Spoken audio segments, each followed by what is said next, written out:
আমি দেখাচ্ছি ভিডিওতে, খুবই সুন্দর। এটা one kind of park. AIB সবচেয়ে ইন্টারেস্টিং পার্ট অ্যান্ড সবচেয়ে সুন্দর জায়গা আমার কাছে বেশি লাগে এই সাইডটা। এইখানে বলতে গেলে একটা পার্কের মতো। এখানে এখানে মাছ আছে বিভিন্ন ধরনের, সবুজ হলুদ বিভিন্ন ধরনের। এখানে বসার সিট সমস্ত কিছু অনেক সুন্দর। ওই সাইডে একটা রামেনের দোকান আছে যেখান থেকে রামেন খেতে পারে সবাই। অ্যান্ড ক্লাস শেষ করে, এক্সাম শেষ করে সবাই এখানে এসে আড্ডা দেয়।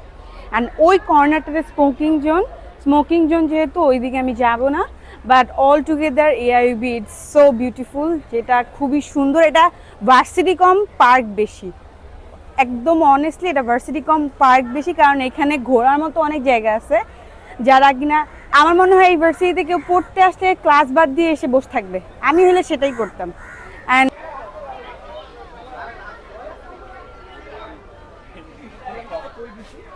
আমরা ভার্সিটি থেকে সোজা বার্গার ল্যাবে চলে আসি খাওয়া দাওয়া করার জন্য। এখন বাজে দুপুর 3:20। আমরা খাওয়া দাওয়া করে নিই, সকালবেলা খেয়ে বের হয়েছিলাম। আর রাস্তায় এত জ্যাম ছিল যে কি বলবো, কিছু বলার নেই।